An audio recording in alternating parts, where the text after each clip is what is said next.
isang araw lang, di balin tatlo o dalawa. Baka bumaba yung inyong kuwan. Diyan lang po, nalalaglag lang po yan pagka po kuwan siya. Itas, kuha na kayo doon sa ilalim na itatanim. Ay, pwede po. Kuha po kayo doon sa ilalim. Bunot po kayo, tapos ikuha po ninyo sa paso or sa plastic. Bunot ng ano? Ito kuya. Tatanim. Pwedeng bunutin. Okay. May ano, merong... Ito? Sa ilalim, yung mga tumubo, yung mga buto. Ay, kuha pa isa. Gamot po yan sa kuha niya. Pagka kayo po ay mag-juice. Kaya kukump.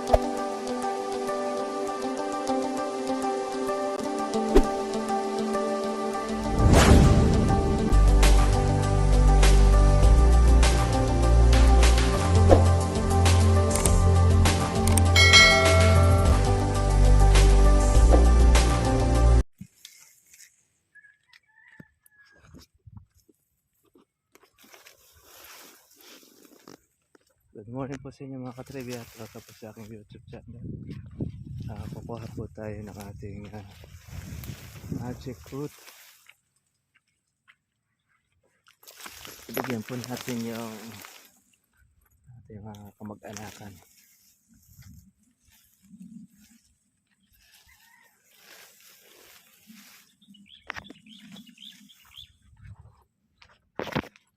At sila po ay namasyal po sa atin. Kaya naman ay kukuha po natin sila.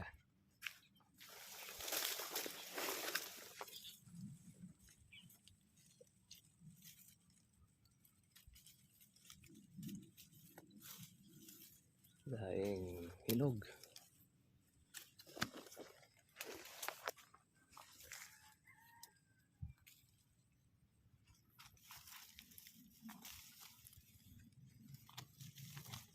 Nalagyan pa ito ng ating organic.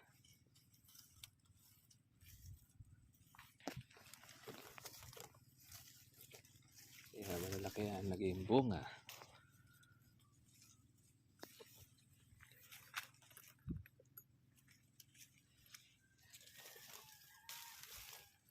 Ito ang magic fruit.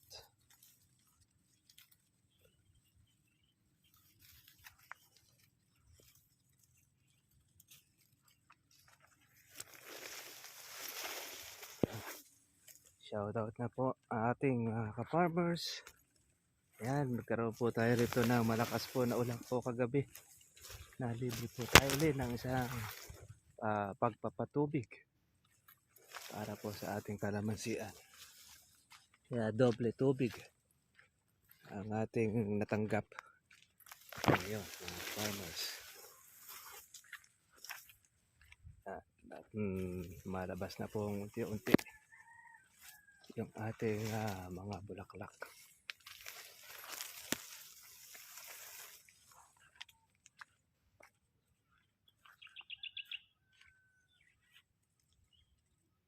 Ubos ang bunga.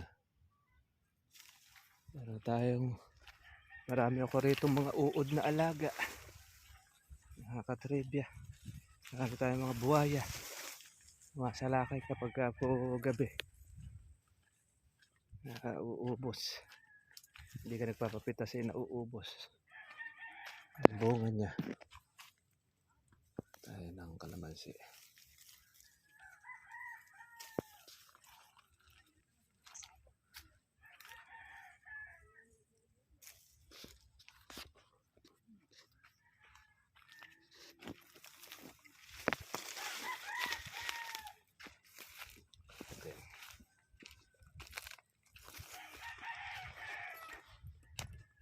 Tawag natin.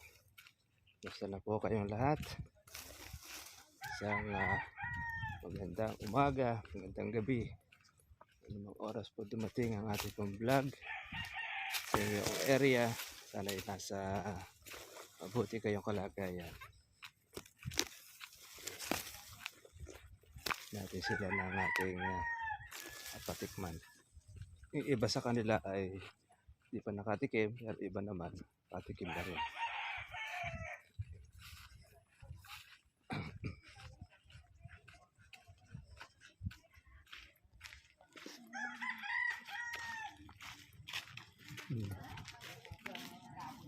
Ayan, dumating na si Ateng.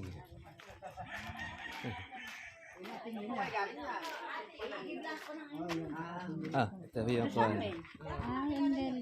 Yan ba yung magic fruit? Ang galing ng bunga. No? Cute. Ito, kumagat lang kayo ng isa nito. Sige, tapos parang candyhin nyo siya. Maasim, Aha. wala malalasahan. Yun yung magic fruit. Oh, Hindi, kakain ka. Kakain ka niyan. Kakain ka muna na isa niyan. Kahit yung kakain mo ng isa, tapos maasim, hindi. Pagka tumalab na sa dila mo, at saka kukuha kayo ng kalamansi. Baliwala. Ito yung Hindi nalalasa. Nakaano na ako ba yun? Naka-invent na ako nito. Manggan mainan na. yung maasim niya. Matamis yan. Matamis ang kuha niya. no, ikaw. Kaya kahit masakuha sa bata, okay yan. Dahil yan na ginagamit ng mga diabetic patient. Pampababa ng kuha niya. Gano'ng laki po. Malaki puno niya. Mas malaki pa sa akin eh. Nasa 8 years, papababa ng sugar din. Naman siya. Kalamansi, tikman mo. Mukha na kalamansi. Pababa ng sugar ito. Yung tigil-tigisa. Harap tayo rito ng bunga rin eh.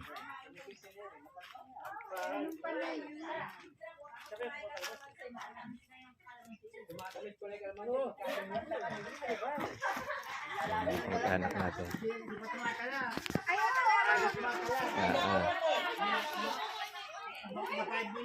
Kailangan patalabin mo muna. Matamis ka yung kalamansi.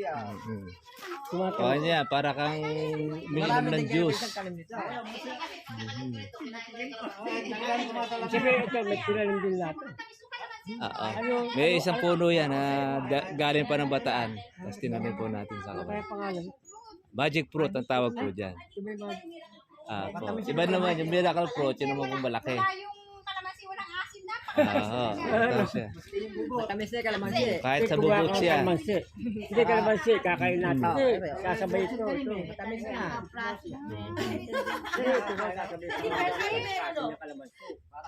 Ito yung bubot to. Ganyan tayo maasin. Yung bubot.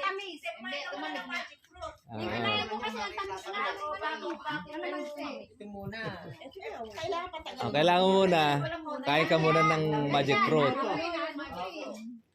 Pagkatapos nun, at saka kayo yung koko niya.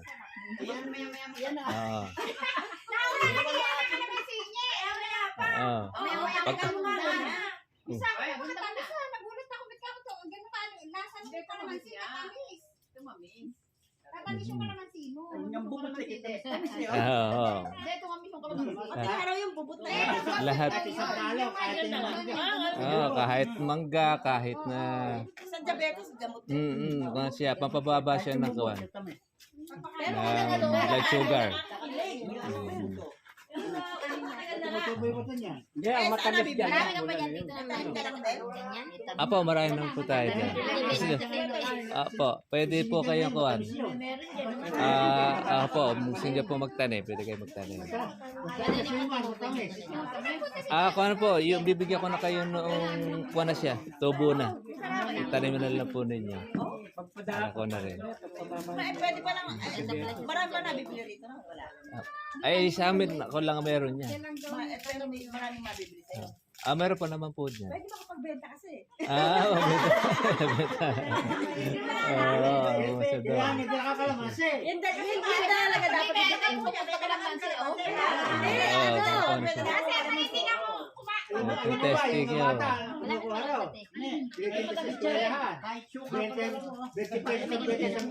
yun nga talaga magandang binablog. Gumaganyan.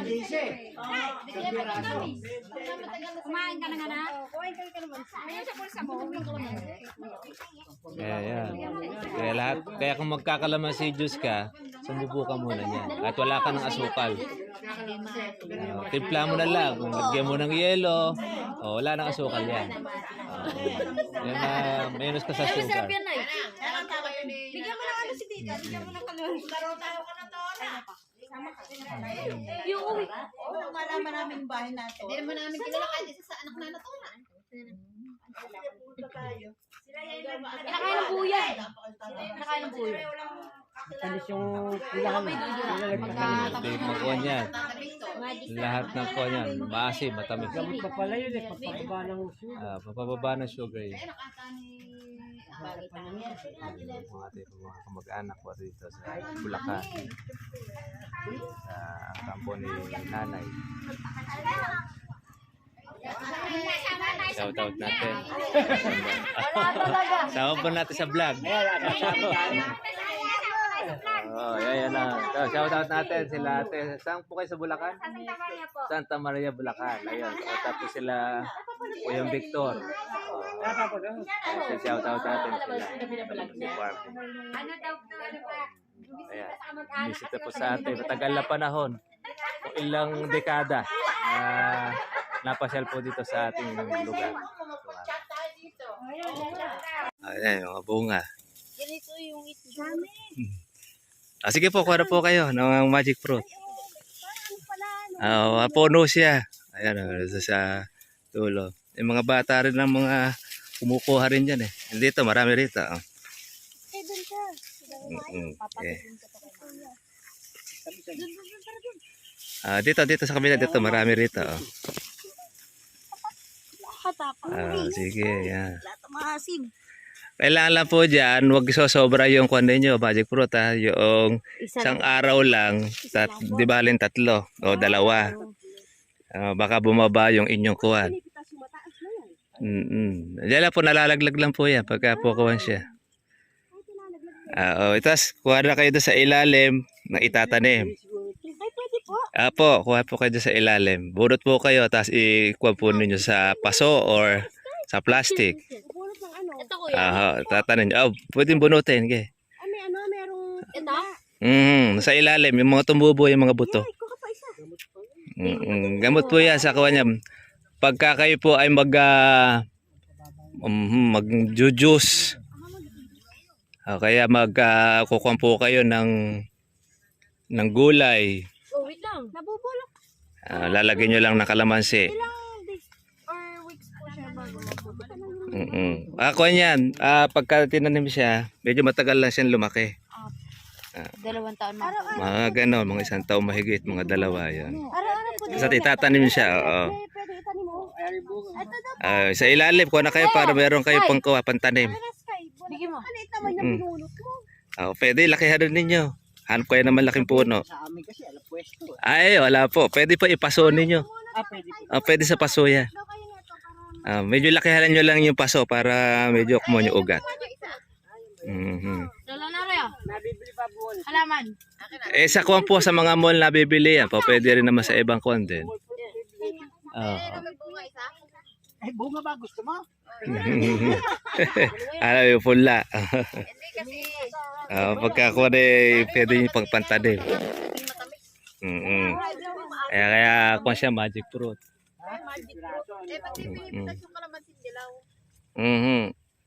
Pagka pupipitasin na siya, pag sabayan na pati berde.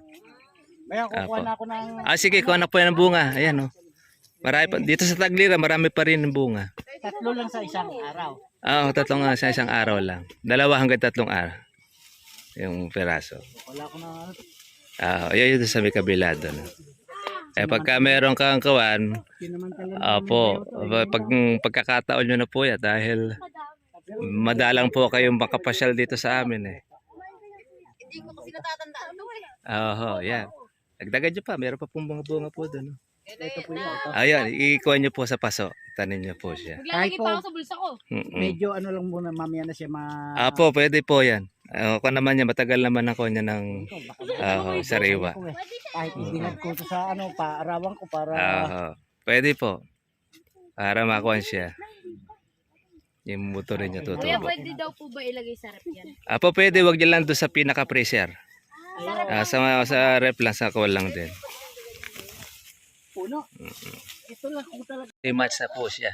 3 years. Pag-4.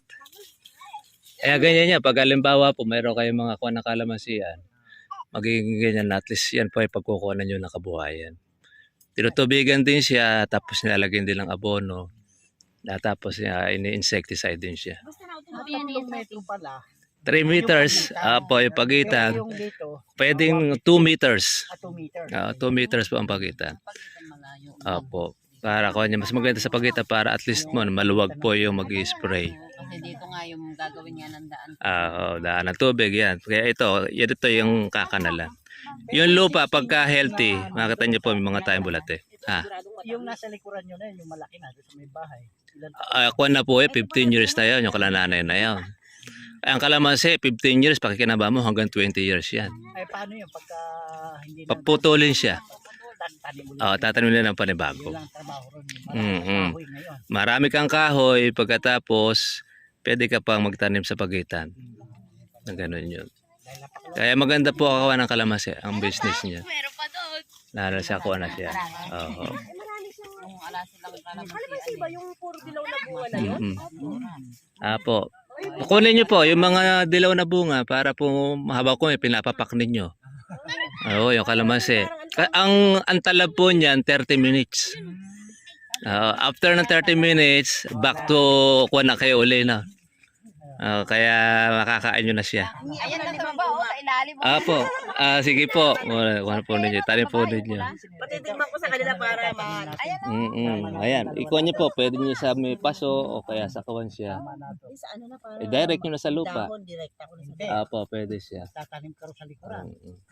Huwag niyo muna kagad tatanim doon sa bilat. aayawin sa Apo, hindi sabihin, palakasin muna. Pagka medyo malakas na siya, tsaka mo siya ilipat ngayon doon sa kuwan. Ilagay niyo muna po doon sa may plastic bag. Ayan. Kasi kinuwan siya pag ta-transplant eh. Para noon, madire-diretso yung kunin niyo. Pag nag-ugat na siya at okay na siya, tsaka niyo ilipat niyo sa lupa. Kaya kumakapala isa para siguradong may Malamig po ang kamay niya. Kaya ikaw ang manuwag sa ano, sa pagtatanim ng kalamansi. Kasi ikaw ang may lupa. Ayun o, pwede nyo pong testingin yun, yung sa hectare ninyo. Ayun, maganda po yun. Kami sa paso lang Oo, ngayon. sa paso eh. Chance po ninyo sa kuno yun. magkaroon. May mga negosyo naman. Yun. Pwede naman kayo umarkila ng lupa pagka wala kayong sariling lupa. Kasi hindi naman mahal ang arkila ng lupa. Basta't mag-arkila kayo, in 10 years, kikita kayo. Huwag kayo mag-arkila ng 5 years. Ang kikita sa inyo, yung may lupa. Kasi sila aanin ng tinanim ninyo eh. Ganun yun. Iwanan mo naman yung Opo, di kagaya pagka 10 years, ayun, makukuha mga 3 taon at 4 na taon kung bawi mo niya na yung ginastos niya. May kita ka na yun sa mga susunod na mga taon na yun. Yun na technique. Pag wala kang sariling lupa, pwede ka umarkila. Basta hanapin nyo po lupa, yung may tubig. Basta't may tubig, tapos hindi po sa stagnant water. Yung natutulog ang tubig niya. Parang ganito. Okay, yung ganito, yung mga bakod, yung gulayan. Pwede yan. kasi yung dating sana. Ayun, pwede po yun. Mas gusto nung kalamansi yung ganung taniman ng gulayan. Para diretso siya. Mas makuha na rin. Lugar ng pulo sa Sarapay. Puro gulay din doon eh. Parang di man nilulubog. San Rafael, nakakarating tayo dyan. Meron tayo subscriber na nagpa-deliver ng kalamansi doon. Tatanim na siguro Opo, ngayon nag-tutorial tayo dyan. Sa may Sibol, nakarating po tayo rin dyan. Opo. silo paro na tanim. Meron pa dyan sa DRT. Ayun. Opo, ang mga kuwan doon. Doon sa DRT. Ayun, lapit na kuwan na doon. Mayroon akong kuwan doon si Doc Abo na subscriber ko doon sa Bulacan eh. Nagkukuwan din siya ng kalamansi rin. Sige, doon na po tayo. Okay na po. Kapag chika-chika na tayo. Sige, kuha na kayo ng kalamansi. Ano makakuha din nyo? Yung hinog.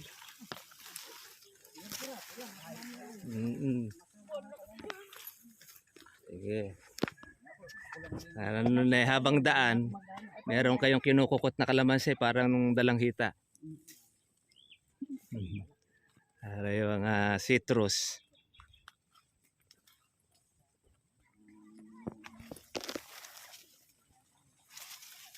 Nung nagkukuha pa kami nga ng ano, Milano ko na no, sabi ko maganda ka po itali. Ay, opo. Yung kuha na kalamansi. Nung makita nyo rin dito, kaya sa vlog po natin, yan po ang lagi natin kinukuha sa ating mga kababayan. May bakanting lupa, hindi mapakinabangan. O yan, pwede nang taliman ng ganitong kalamansi fruit trees. Tulad nito, pag humarvest niyan, kailan uli-ulit? Yung palalakihin niya, ito yung mga gaholin. Every 15 days ang pag-harvest niya. 15 to 20 days. Kasi pagka na-harvest siya, may iwan yung mga maliliit. Yun naman po ang palalakihin. Yeah, pwede po. Sige ho. Sunog naman eh. Kahit sino, kahit verde, pwede. Hanggat nandiyan po ang kuha. Para kung makain dalandan yan. Para dalandan. Habang kuha niyan, Ito. nandiyan pa yung talab. 30 minutes. Mauubos. Makakarami na kayo ng kalamansi, no? Maganda dyan, pag halimbawa may yelo, tapos pigaan nyo ng kalamansi. Tapos sumubo kayo niyan. Gagamit na asukal. Wala na asukal. Sugar free na yan eh. Isang puno lang ba yung nakatanim mo na yun? Apo, siya po, galing pa na po ng bataan sa biyanan ko. Nasa 8 years na yon, 8 to 9 years. Ba't hindi mo naisipang magtanim ulit? Para lang po sa mga subscriber ko na kuha dyan, pumupunta, pasyal. Nililibot ko sila doon para makakuha sila ng punla. Tsaka ng bunga. Dito po. Naligaw na tayo. Naligo na po tayo. Malilibot natin itong kalamansi Makakarating kayo doon kala ating apyang. Doon yung bahay nila ating apyang, yung kung ano yan, kalamansian niya. Ito yung lupa nila. Yung kalating. Diretso. Pinamano na niya sa mga anak na niya.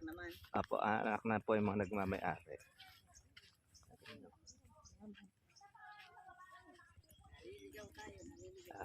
Maliligaw kayo. Sige po.